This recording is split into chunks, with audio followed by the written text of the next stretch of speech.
আপনাদেরকে বলছিলাম আমার আল্লাহ পাক বললেন ওয়াল্লাযিনা ইয়াবিতুনা লিরাব্বিহিম সুজদান ওয়া কিয়ামা, আমার প্রেমিক প্রেমিকা বান্দা বান্দি যারা যারা রাত্রি কাটাবে কে আমার সাজদায়, হাসরের ময়দান কঠিন হবে। আপনাদের বলতে চাইছিলাম ও মুসলমান, হাসরের ময়দান যতই কঠিন হোক না কেন, আমার নবী বলেছে সাহাবারা 7 শ্রেণীর মানুষের কোনো চিন্তা নাই, তারা এয়ার কন্ডিশনে থাকবে, আল্লাহর আরশের নিচে থাকবে।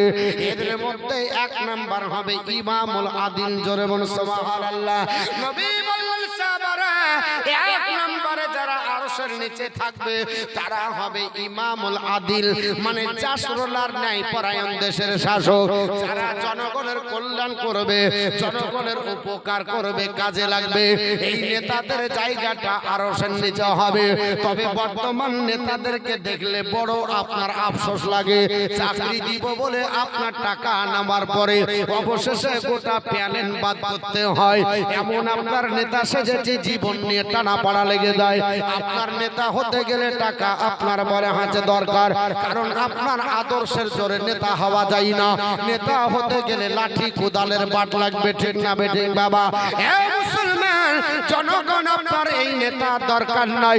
আল্লাহর নবী বলেছে ইমামুল আদিল, জাসরুলার ন্যায় পরায়ণ দেশের শাসক, জনগণের কল্যাণ করবে, বেকার ভাতা মেরে খাবে না, বিধবা ভাতা মেরে খাবে না, কাটমানির টাকা ঘুরিয়ে দেবে না, রাস্তার টাকা মেরে খাবে না, জনগণের হক পাইমাল করবে না।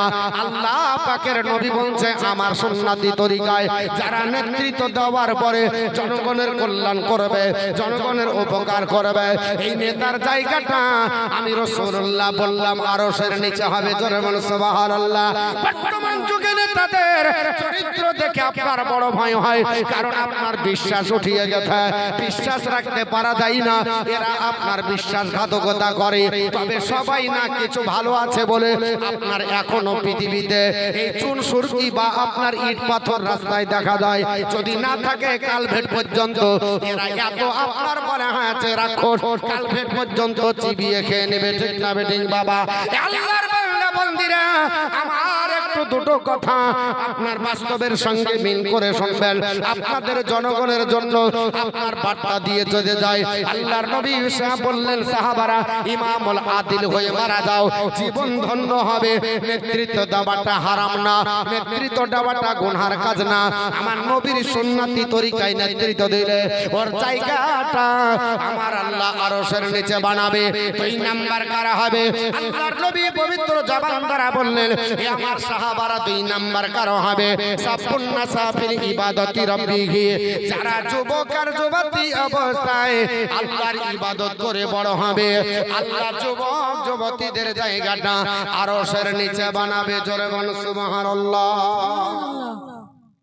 যুবক আর যুবতী আল্লাহর ইবাদত করে যারা বড় হবে, নবী বললেন ওই যুবক আর যুবতীদের জায়গাটা আরশের নিচে হবে।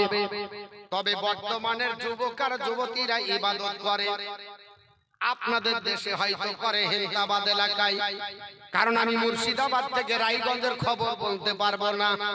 আর চাও জানি যদি আপনার বলে হয়েছে বলে দিয়ে আমার মার খেয়ে মরণ হবে, বলে বেটা টাকা দিয়ে নিয়ে এসেছি আমাদের কথা বলো, তোমাদের আপনার কথা শুনবো না, ঠিক না বেঠি? মুসলমান পৃথিবীর জমিনে নবী বললেন সাফুন নাসাফিল ইবাদতি রাব্বিহি, যুবক আর যুবতী অবস্থায় যারা আল্লাহর ইবাদত করে বড় হবে ওদের জায়গাটা আরশের নিচে আমার আল্লাহ দেবে। তবে বর্তমান যুবক আর যুবতীর একটা বেশি আপনার বলে হয়তো নতুন জামাত চালু করেছে। এই জামাতটা কোনোদিন তাদের কাজা হয় না। এই জামাতটা এশার নামাজের পরে দেখবেন বেশি জোর। ওই জামাতটার নাম হলো পাবজির জামাত। কি নাম বললাম? ওই জামাতটার নাম হলো ফ্রি ফায়ারের জামাত। আপনার বলে আছে 4 দোকানের বেঞ্চে বঞ্চে ঘটা করে দেয়। আপনার ফিল্ডে ফিল্ডে 4 জন 5 জন করে যুবক আর যুবতী বসে। আপনার বলে আছে ঘরের ছাদে বসে যায়, বন্দুক কেরালায় আর এখান থেকে বৃদ্ধাঙ্গুলে চালাচ্ছে ফ্রি ফায়ার আর পাবজি খেলে খেলে এরা রাত্রি পার করে দেয় 12টার সময়। রাত্রি ঘুমাও না, বেটা বলছে অনলাইনে ক্লাস হচ্ছে, বাপ বুঝে না রাজমিস্ত্রি কি করবে। অনলাইনে ক্লাস চলছে, কারণ দিদি বলেছে এইচএস দেওয়ার আগে বড় একটা ফর্মা দেব, তোর বাপও রাজমিস্ত্রি সেজেছে, তুইও সাজবি, অসুবিধা নাই, দুবারের বেশি তিনবার তোর টাকা দিবে না বাপ। অবশেষে তোর অত্যাচারে বলবে তোকে আর পড়তে হবে না, আমার সাথে সাথ ধর, পেন ধর, আপনার টিকিট কার্ড চলে আয়। ও মুসলমান, পৃথিবীর জমিনে বাচ্চাদেরকে যদি মোবাইল দেন, এই বাচ্চারা বর্তমান যুগে মোবাইলে বেশি বাপনা নষ্ট হলো কি হলো না? আল্লাহর নবী বলেছেন সাব্বুন্না সাফিল ইবাদতি রাব্বিহি, ওরে পৃথিবীর যুবক আর জওয়ানেরা, তোমরা আল্লাহর ইবাদত করে বড় হও, তোমাদের জায়গাটা আরশের নিচে হবে। তবে আপনাদের দেশের ছেলে মেয়েরা ভালো, এরা যুবক যুবতী অবস্থায় এরা যদিও মোবাইল দেখে, এরা নিত্য প্রয়োজন দেখে, পাবজি ফ্রি ফায়ারে কাটাই না। কারণ আমাদের মুর্শিদাবাদের বাজে ছেলে মেয়ে এরা রাত্রি কাটায় পাবজি আর ফ্রি ফায়ারে। ওরে মুসলমানের ছেলে মেয়েরা, যদি রাত্রি কাটাতে হয়, আল্লাহর কোরআন আপনার বলে হয়েছে অ্যাপস ডাউনলোড করো, আপনার বক্তৃতা ডাউনলোড করো, মোবাইলেও ভালো কিছু অনেক কিছু পাওয়া যায়। কারণ বিজ্ঞানের আশীর্বাদ আর আপনার অভিশাপ পড়েছিল, বিজ্ঞানকে যেভাবে কাজে লাগাবেন আপনার মনে হয়েছে সেভাবে কাজে লাগবে। আজকে রাত আপনার ব্যবহার হয়, যুবকেরা এমন মোবাইল ব্যবহার করেছে, এই জন্য যৌন বিশেষজ্ঞ ডাক্তার বেড়ে গেছে। কারণ এরা আপনার ন্যাংটা ছবি দেখে দেখে জীবন বাদ করে দিল, আপনার স্ত্রী টিকে না, এমনকি চীনের প্রাচীর দিলেও রুখতে পারবে না। কারণ তোমার মধ্যে পুরুষত্ব ক্ষমতা না হারিয়ে বেড়ে যাওয়া। যুবক জওয়ানেরা, অত্যাধিক যদি মোবাইলে আপনার পরে হাতে তাকাও, বিজ্ঞান বলতেছে তোমার দৃষ্টি শক্তি লোপ পাবে, তোমার মেন শক্তি আপনার ব্রেন শক্তি হ্যাং হবে, এবং তোমার যৌন চাহিদা লোপ হয়ে যাবে। কারণ তুমি আপনার নোংরা ছবি দেখার জন্য তোমার আপনার মনে হয়েছে ব্রেন শক্তি নোংরা হবে, ব্রেন শক্তি হারিয়ে যাবে, দৃষ্টি শক্তি নষ্ট হয়ে যাবে, এবং তোমার মূল্যবান দাম্পত্য জীবন সুখের হবে না। কারণ স্ত্রীকে সুখ না দিতে পারলে স্ত্রী দাঁড়াবে না। তুমি যতই কোটিপতি হও, তোমার কাছে বাঁধন ছেড়ে অন্য জনার কাছে যাবে। পৃথিবীর যুবক জওয়ানেরা, এই জন্য নবী বললেন সাহাবারা, তোমরা শুনিয়ে রেখে দাও, যুবক জওয়ানদেরকে বলে দাও, এরা যেন আল্লাহর ইবাদত করে বড় হয়। 3 নম্বরে কারা আল্লাহর আরশের নিচে জায়গা পাবে? আমার নবী সোনার জবানে বললেন, আমার নবী পবিত্র জবান দ্বারা বললেন, সাহাবারা আমি তোমাদের জানিয়ে দে, রাজুলুন কালবুহুম মুআল্লাকুন ফিল মাসজিদ। আল্লাহর নবী বললেন, সাহাবারা যারা আল্লাহর ইবাদত করে বড় হয়, যারা মসজিদকে ভালোবাসে, আল্লাহর ইবাদত যারা করে, ওই আল্লাহর বান্দা বান্দীদের জায়গা আরশের নিচে হবে। জোরে বল সুবহানাল্লাহ। নবী বললেন, রাজুলুন কালবুহুম মুআল্লাকুন ফিল মাসজিদ, যার হৃদয় মসজিদের সঙ্গে লেগে যাবে, আমার আল্লাহ তাকে আরশের নিচে বা জায়গা দেবে। মসজিদের সঙ্গে কেমন করে লাগবে? মসজিদে যাওয়া আসা লাগবে, মসজিদে যেতে হবে, না হলে মসজিদের সঙ্গে আপনার সম্পর্ক হতে পারে না। কারণ যে কোনো জিনিসের সঙ্গে সম্পর্ক হলে তার সঙ্গে ওঠা বসা দরকার হবে। আল্লাহর বান্দা বান্দীরা, মসজিদ যদি না জানা হবে না, আল্লাহর বান্দা তার জন্য বাবা মুসলমান আপনাদেরকে জানিয়ে দিয়ে আল্লাহর আপনার বলে হ্যাঁ, নবী বললেন মসজিদকে ভালোবাসো। কেমন মসজিদকে ভালোবাসি আপনাদের বলি, আগামী পরশু শুক্রবার দেখবেন আমাদের দিকে জুম্মার দিনে অ্যাডভার্টাইজ হয়। আপনার বলা হয়েছে আজকে জুম্মার দিন, তোমরা যে যেখানে থাকো কাজ কাম ব্যতি রেখে জুম্মার দিন তাড়াতাড়ি হাজির হয়ে যাও। বলে আপনাদের দিকে যখন বলে, তখন আমাদের কিছু চাচার ঘুম ভাঙে। রাগ করিয়েন না, যেটা বাস্তব হচ্ছে। বলছে মৌলভী সাহেব কাজের দিনে শুক্রবার, একটা কথা নাই, প্রবাদ বাক্য আছে না, কাজের দিনে এই হুহা দেন না। আমার কথা রাগ করছেন? আমার বক্তৃতা খারাপ লাগছে তো হুহা দিতে বলেনি? কি বলে কাজের দিনে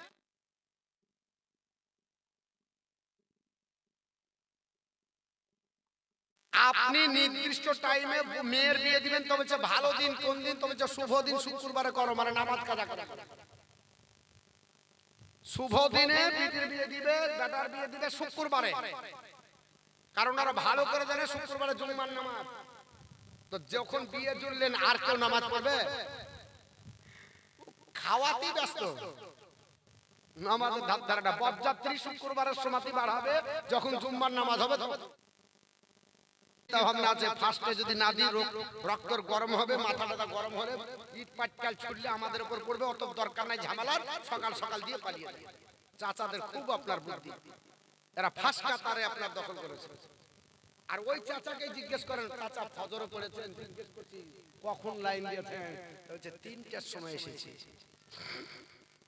3টার সময় ভোটের দিন লাইন দিয়েছে, ভাগ্য অবাক লাগে। আর ওই চাচাকে যখন ফজরের ডাকছি, তাহলে বাতের ব্যথা, উঠতে পারি না, বাড়িতেই চেয়ারে বসে চালাচ্ছি, বাড়িতেই চেয়ারে বসে চালিয়ে দিয়েছে। জোহরের সময় মাঠে ছিল, আসরের সময় চার দোকানে ওখানেই ছিল, মাগরিব কোন রকমের উপায় ছিল না, তাই বলে মসজিদ ঢুকেছে। আর এর সাথে মাশাআল্লাহ জীবন আর হাজির হলো। এ হলো আমাদের পরিস্থিতি। আল্লাহর নবী বললেন, সাহাবারা শুনে রেখে দাও, আমি রাসূলুল্লাহ তোমাদের জানিয়ে দিই, মানিল গাসলি ইয়াউমাল জুমআতি গাসলুল জানাবাতি সুম্মারাহা ফাকান্নামা কাররাবা বাদানাতান। আল্লাহর নবী বললেন, সাহাবারা, আল্লাহর কোন বান্দা যদি রাত্রি আপনার বারে হচ্ছে জুম্মার দিন ফরজ গোসলের মতো গোসল করবে, যদিও জুম্মার দিন গোসল করা ফরজ না, কিন্তু নবী বলছে, ওরে আমার উম্মতের দল, গোসলের ধরনটা ফরজের মতো হবে। ফরজ যেমন গোসল করলে কোনো জায়গা শুকনো থাকে না, কোনো জায়গা যেন আপনার এড়িয়ে না যায়, এই রকম সুন্দর করে গোসল করার পরে আল্লাহর বান্দা জুম্মার দিন যদি 1 নম্বরে ফাঁসকাতারে দীক্ষিত হয়ে যায়, আমি রাসূলুল্লাহ বলে দিলাম, তার আমলনামাতে আমার আল্লাহ পাক একটা ওট কুরবানি সব দিবে। জোরে বলেন সুবহানাল্লাহ। আজকে যদি কোন আপনার মেম্বার প্রধান কোন যদি এমএলএ ডাক দিয়ে বলে, তোমরা যদি আপনার বলে হাতে ভোটের দিন 1 নম্বরে ফাঁসকাতারে দাঁড়াও, তোমাদেরকে একটা মিনিকেট দেওয়া হবে, তোমাদেরকে একটা ছাতর প্যাকেট দেওয়া হবে, তোমাদেরকে একটি ত্রিপল দেওয়া হবে, তোমাদেরকে একটি টিবাল দেওয়া হবে, তোমাদের জন্য বেকার ভাতা কনফার্ম হয়ে যাবে। মাশাআল্লাহ, জীবনে কোনো আপনার ভোটার বাদ যাবে না, 1 নম্বর কাতার দখল করার চেষ্টা করবে। অথচ নবী আমার ঘোষণা করলে, এ আমার সাহাবারা তোমরা শুনে রেখে দাও, আল্লাহর বান্দা যদি আপনার জুম্মার দিনে গোসলের মতো গোসল সুন্দর করে 1 নম্বরে যদি দীক্ষিত হয়ে যায়, একটা ওট কুরবানি সব পাবে। ও মুসলমান, একটা ওট কুরবানি দেওয়া আপনার আমার জন্য সম্ভব নয়, কারণ 1.5 থেকে 2 লক্ষ টাকা খরচ হবে। এটা প্রতি জুম্মাতে আপনি করতে পারেন, বছরে 52টা জুম্মা হবে, 52টা বছরে ওট কুরবানি সব পাবে। নবী বললেন, সাহাবারা, 1 নম্বরে যদি না হতে পারো, 2 নাম্বার তো হতে পারবে, চেষ্টা চালিয়ে চলে যাও। আল্লাহর নবী বললেন, সাহাবারা, মানতাহা ফিসাতি সানিয়াতি, আল্লাহর বান্দা যদি 2 নাম্বার হয়, আন্নামা কাররাবা বাকারাতান, আল্লাহর বান্দা যদি 2 নাম্বার হয়, আপনার বিশ্ব নবী আমার বললেন, ওই আপনার বান্দার নামাতে আল্লাহ একটা গাভী কুরবানি সব দিবে। জোরে বলেন সুবহানাল্লাহ। যদি 2 নাম্বার না হতে পারেন, আপনি চেষ্টা চালান, 3 নাম্বার হবেন। আমার নবী বলেন, সাহাবারা, মানদাহা ফিসাতি সালিসাতি, আল্লাহর বান্দা যদি 3 নাম্বার হয়, ফাকান্নামা কাররাবা, আপনার কাবসানা আকরানার, যদি আল্লাহর কোন বান্দা 3 নাম্বার হয়, ফাকান্নামা কাররাবা কাবসান আকরানার, সে যেন আল্লাহর রাস্তাতে একটা সিং বিশিষ্ট মেষ কুরবানি করলো। আল্লাহর বান্দা যদি 3 নাম্বার না হতে পারে, 4 নাম্বার হবার চেষ্টা করবে। জুম্মার দিন ফরজ গোসলের মতো যেন গোসল হয়ে যায়। নবী বললেন, সাহাবারা, মানদাহা ফিসাতি রাবিয়াতি, আল্লাহর বান্দা যদি 4 নাম্বার হয়, ফাকান্নামা কাররাবা দাদাদাতান, সে যেন আল্লাহর রাস্তাতে একটা মুরগ কুরবানি সব অর্জন করলো। যদি তাও না হতে পারে, আপনার পরে হচ্ছে সান্তনা পুরস্কার পাবে। 5 নম্বরে দখল করতে হবে জায়গা। নবী বললেন, সাহাবারা, মানদাহা ফিসাতিল খামিসাতি, আল্লাহর বান্দা যদি 5 নাম্বার হয়, ফাকান্নামা কাররাবা বাইজাতান, সে যেন আল্লাহর রাস্তাতে একটা ডিম কুরবানি করলো। জোরে বলেন সুবহানাল্লাহ। পৃথিবীর জমিনে আমার নবী যেটা ঘোষণা করেছে, এই রুলসে যদি চলা যায়, জীবন ধন্য হয়ে যাবে, আপনার আমার পরিবর্তন আসবে এবং নেকি আপনার বড় হয়েছে, আপনার ভাগ্য লিপিতে হবে। কিন্তু মুসলমান কপাল পোড়া, আজ পর্যন্ত হাদিস বুঝতে পারলাম না, নামাজ পড়তে বুঝলাম, নামাজের গুরুত্ব বুঝতে পারলাম না, নামাজ পড়ে যাই, কিন্তু নামাজের গুরুত্ব বুঝি না। আমার নবী বলেছে, হযরত ইবনে আব্বাস বর্ণনা করেন, ওরে আমার সাহাবারা, তোমরা শুনে রেখে দাও, আল্লাহকে রাজি করার জন্য আল্লাহর বান্দা নামাজে যদি দাঁড়িয়ে যায়, তাকবীরে উলা যখন বলবে, আল্লাহু আকবার বলার সঙ্গে সঙ্গে তার আপনার পরে হয়েছে গোটা আপনার যত নামায় আমলে গুনাহ আছে, আল্লাহ সব মাফ করে দেয়। জোরে বলি সুবহানাল্লাহ। কিন্তু কপাল পোড়া, কে মসজিদ আবাদ করবে? এটা মসজিদের জালসা তো নাকি মাদ্রাসা মক্তবের জন্য, তো মসজিদ কে আবাদ করবে? আল্লাহ পাক বলেন ইন্নামা ইয়ামুরু মাসাজিদাল্লাহ মান আমানা বিল্লাহি ওয়াল ইয়াউমিল আখিরি ওয়া কামা সলাতা ওয়া আতা যাকাতা ওয়া লাম ইয়াখশা ইল্লাল্লাহ। আমি আল্লাহ পাক তাদের দ্বারাতে আমার ঘর আবাদ করে দেব যারা আমি আল্লাহকে বিশ্বাস করে, আখিরাতকে বিশ্বাস করে, নামাজ কায়েম করে, যাকাত প্রদান করে, আমি আল্লাহ ছাড়া কাউকে ভয় করে না, তারা আমার ঘর আবাদ করবে। জোরে বলো সুবহানাল্লাহ। সুবহানাল্লাহ। আজ বর্তমান যুগে ভাবতে অবাক লাগে যে আমরা ইবাদত আপনার বলে হাতে কেমন করি কম জানি। আপনি আমি জানি না, ইবাদতের পদ্ধতি ভালো করে আমাদেরকে শিখতে হবে। ইবাদত করব জেনে বুঝে এবং কনফার্ম আল্লাহ পাক নেকি দিবে, তাহলে আমাদের জীবন ধন্য হবে। 3 নাম্বার গেল, সংক্ষিপ্ত আকারে আপনার ব্যাখ্যা করব। বেশি ডিটেইলসে ব্যাখ্যা করতে গেলে সময়ের দরকার, কারণ লাস্ট বক্তা যারা হয় তাদেরকে বক্তব্য হিসাব করে দিতে হয়, আর মুসল্লিদের আপনার ইয়ার শ্রোতাদের ধৈর্য দেখতে হয়। কারণ এখন তো আপনার বক্তব্য শোনা হবে না, সব খাওয়া হবে। এখন তো লাস্ট টাইম, বুঝতে পারলেন? 12টা বাজলে সবার 12টা, এখন ঘুমের টাইম। এখন যতই ভালো ভালো কথা বলেন, হাই উঠবে, সিগন্যাল পড়বে, হয়েছে অনেক, পেট ভরে গেছে, আর কি করবি?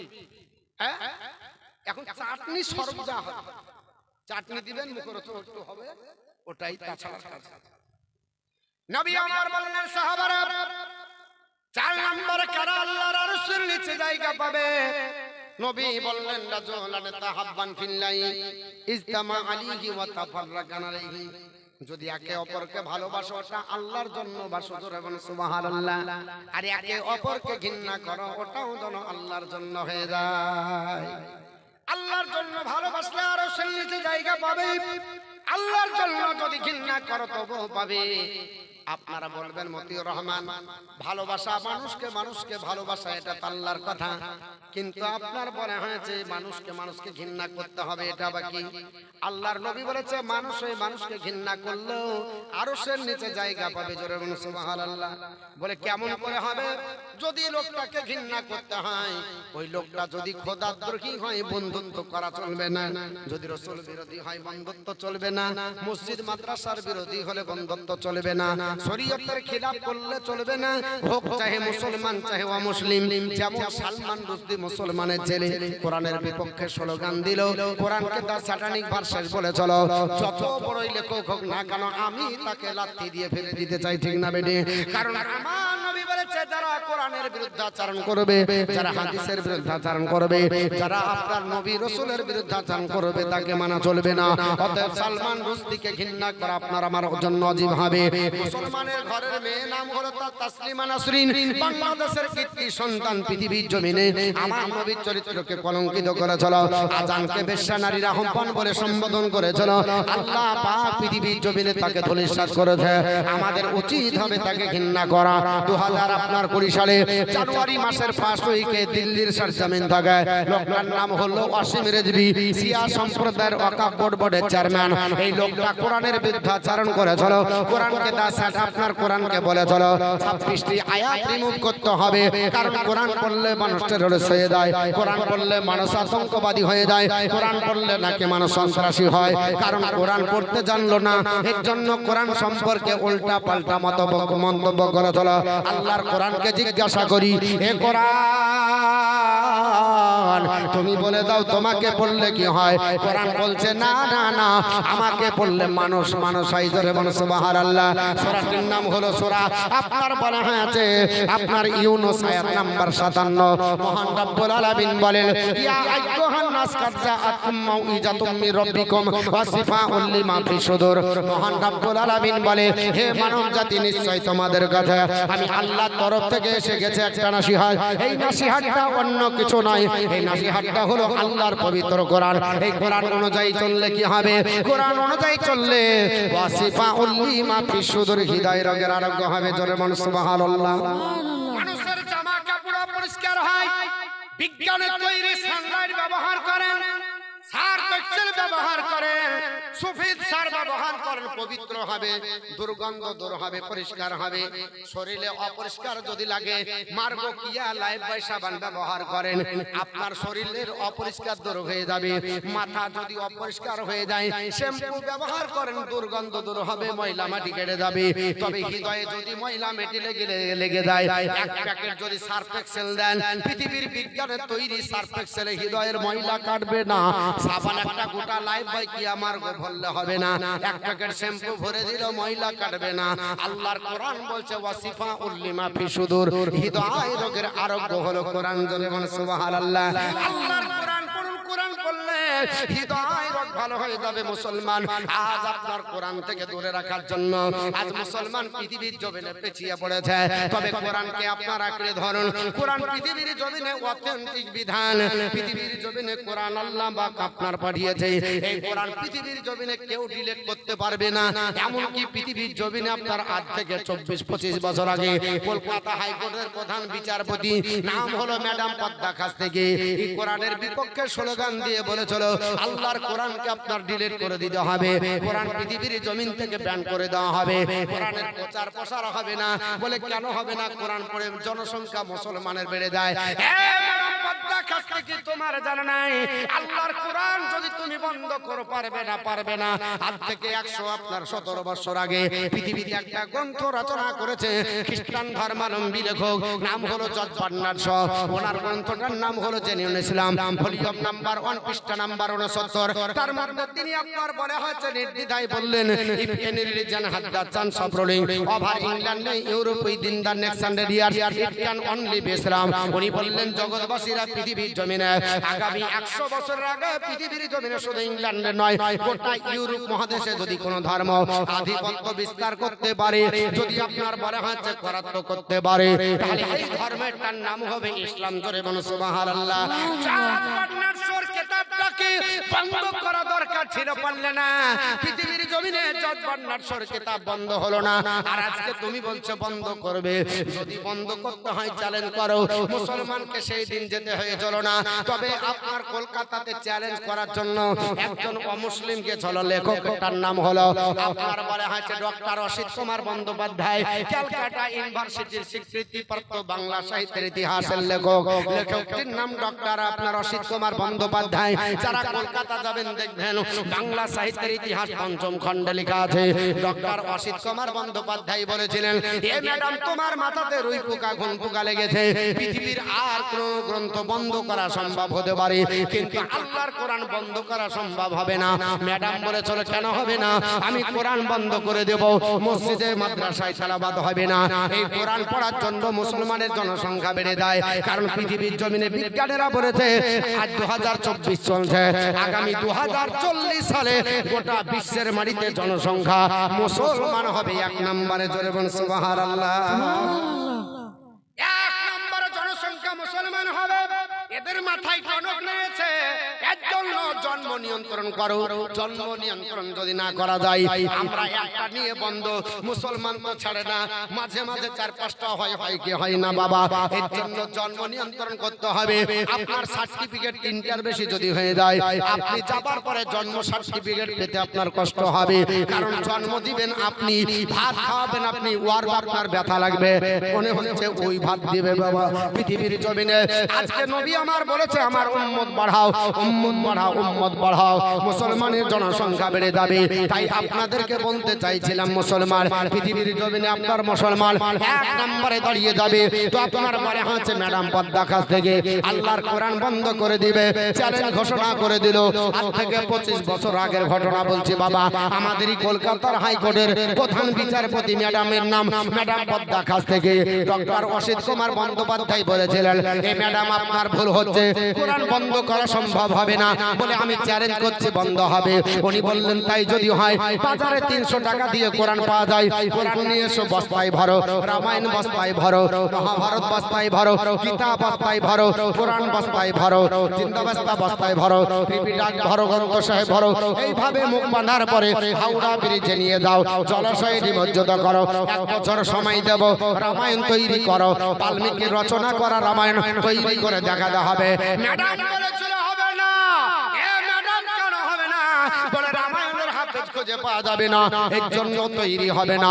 রামায়ণ যিনি লিখতে জানতেন তিনি রামায়ণের গল্পটা জানতেন না, আর যিনি আপনার গল্পটা জানতেন উনি তো লিখতে জানতেন না, এই জন্য আপনার হাফেজও পাওয়া যাবে না, অতএব লেখা সম্ভব হবে না।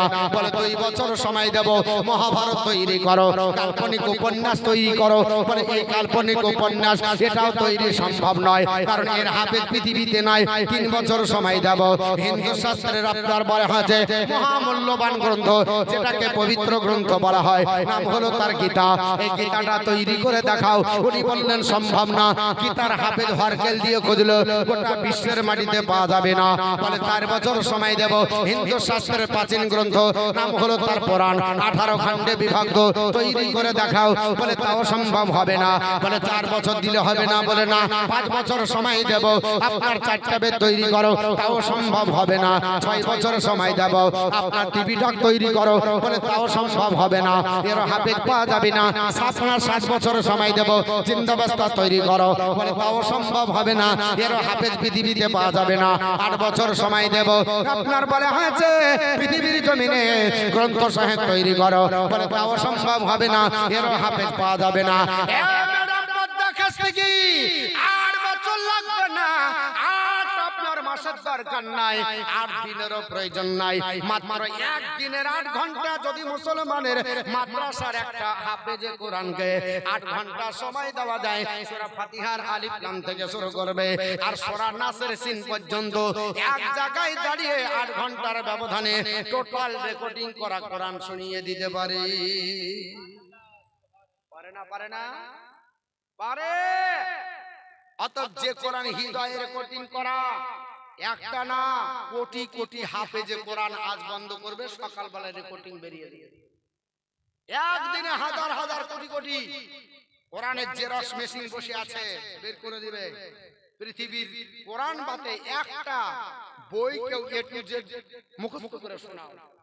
কেন? আল্লাহ বলেছেন নাহনু নাযালনা যিকরা ওয়া ইন্না লাহু লাহাফিজুন। কোরআন আমি আল্লাহ পাক অবতীর্ণ করেছি, আর সংরক্ষণ করার দায়িত্ব আমি আল্লাহর হাতে। আমি আল্লাহ মোল্লার হাতে ছেড়ে দিইনি যে মোল্লারা যা খুশি তাই করবে।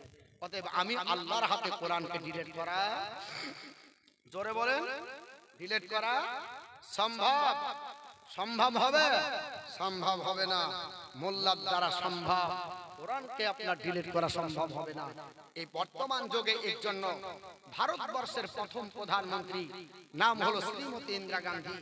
1982 সালে দিল্লির পার্লামেন্টে উনি বলতে বাধ্য হয়ে গেছিলেন, এ জগৎবাসী, ইসলাম ধর্মের লিডার নাম হলো মুহাম্মদ রাসূলুল্লাহ সাল্লাল্লাহু আলাইহি ওয়াসাল্লাম এমন একজন ব্যক্তিত্বের অধিকারী, not only founded a new religion but also established a polity.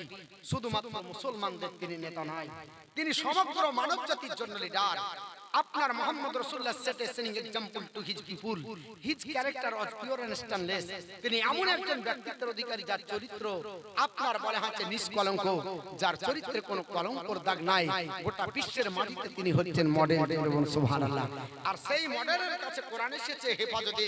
কোরআন পড়লে মানুষ সঠিক পথ পায়, কোরআন পড়লে মানুষ পথভ্রষ্ট হয় না। তো নবী আমার বললেন, সাহাবারা একে অপরকে ভালোবাসো, আরশের নিচে পাবে জায়গা, একে অপরকে ঘৃণা করো। আরশের নিচে জায়গা হবে 5 নম্বরে কার হবে? আপনার বলে হচ্ছে নবী আমার পবিত্র জবান দ্বারা বললেন, এ আমার সাহাবারা যদি পৃথিবীর জমিনে 5 নম্বরে আরশের নিচে জায়গা পেতে হয়, ওই শ্রেণীর ভিতরে হতে হবে কে? নবী বললেন আমার সাহাবারা রাজুলুন তালাবাত ইমরাআতুন জাতিন মানসুবিন জামালিন ফাকালা ইন্নী আখাফুল্লাহ। নবী আমার বললেন সাহাবারা যদি কোন সম্ভ্রান্ত ঘরের মহিলা দেখতে লাবণ্যময় চেহারা হয়, সুদর্শন চেহারার অধিকারী হয়, লাবণ্যময় টলফিকার মহিলা যদি হাতছানি দিয়ে ডাকে, এ যুবক তোমার জন্য আমি পাগল পারা। যুবক যদি তার দিকে হাতছানি না দিয়ে যে যদি বলে ইন্নী আখাফুল্লাহ, আমি আল্লাহকে ভয় করছি, যদি পালিয়ে দেয়, ওই যুবকটা আল্লাহর আরশের নিচে জায়গা পাবে। জোরে বলুন। আমরা নিরাপত্তা দিতে পারি? নবী বলেছেন একজন মুসলমান, একজন পুরুষের দায়িত্ব হচ্ছে একজন নারীর নিরাপত্তা দেওয়া। যদি নিরাপত্তা দিতে পারতাম তাহলে ধর্ষণ আর হতো না। আপনার আমার দায়িত্ব হচ্ছে কোন অসহায় মহিলা যদি রাস্তায় থাকে তাকে সাহায্য করে তার গন্তব্যস্থান পৌঁছে দেওয়া, এটা হলো ঈমানি দায়িত্ব। তার বাড়ি পর্যন্ত পৌঁছে দেওয়া ঈমানি দায়িত্ব। আজ ভাবতে অবাক লাগে, পার্ক উঠেছে, পার্ক, পার্কে যাবার পরে কবিতরের মতো ডিম দিচ্ছে। বিবাহ না হয়েও বাচ্চা হয়। একজন বলছে হুজুর তাই হয়? এটা তো অবাস্তব। বলে হ্যাঁ হয় না? বিবাহ না হলে বাচ্চা হবে না? হবে, কিন্তু বাচ্চা হালাল হবে না, হারাম হবে। আজ বর্তমান যুগে এটাই হয়েছে। একজন ছেলে একজন মেয়ে তারা যে কর্মকরা করে এটা সব জেনা হয়। বাপ যদি মনে করেন ফোনে মিষ্টি মিষ্টি কথা বলবো ওটা জেনা নাই, তা নাই, ওটাও জেনা। ওটা কিসের জেনা? একজনের মুখের জেনা, একজনের কানের জেনা। যে শুনলো তার কানে জেনা হলো, যে বললো তার মুখের জেনা হলো। হাত ধরে বান্ধবীর সঙ্গে যাচ্ছে, বলছে কে? বলে এটা আমার বান্ধবী। আস্তাগফিরুল্লাহ। একজন মহিলার হাত ধরা ওটাও হচ্ছে হাতের জেনা। ওর দিকে আপনার পদপথের মাধ্যমে হেঁটে যাওয়া ওটাও হচ্ছে পায়ের জেনা। তার দিকে তাকানো ওটা চোখের জেনা। সব মিলে ইনপুট করার জেনা হয়ে যাবে। আল্লাহর নবী সাল্লাল্লাহু আলাইহি সাল্লাম বলেন আল মারআতু আওরাতুন, একজন মহিলা হচ্ছে আওরাত, ঢাকার জিনিস। ইন্নাহা, আপনার বাড়ি আছে, যখন আপনার বাড়ি আছে ওই মহিলা আপনার বাড়ি থেকে বেরিয়ে যায় তখন তার উপরে আপনার বাড়ি আছে শয়তান তাকে চক্র দিয়ে ঘোরাতে লাগে। আজ বাড়ি থেকে বেরিয়ে যাচ্ছে, যুবকেরা বেরিয়ে যাচ্ছে, আপনার বাড়ি আছে আজকে জেনার, আপনার বাড়ি আছে জেনা বেড়ে গেছে, বাড়ি জেনা কমেছে, বেড়ে গেছে, জেনা হচ্ছে ঘরে ঘরে জেনা। আমি বলবো আজকে এই জেনা থেকে আমাদেরকে বাঁচতে হবে।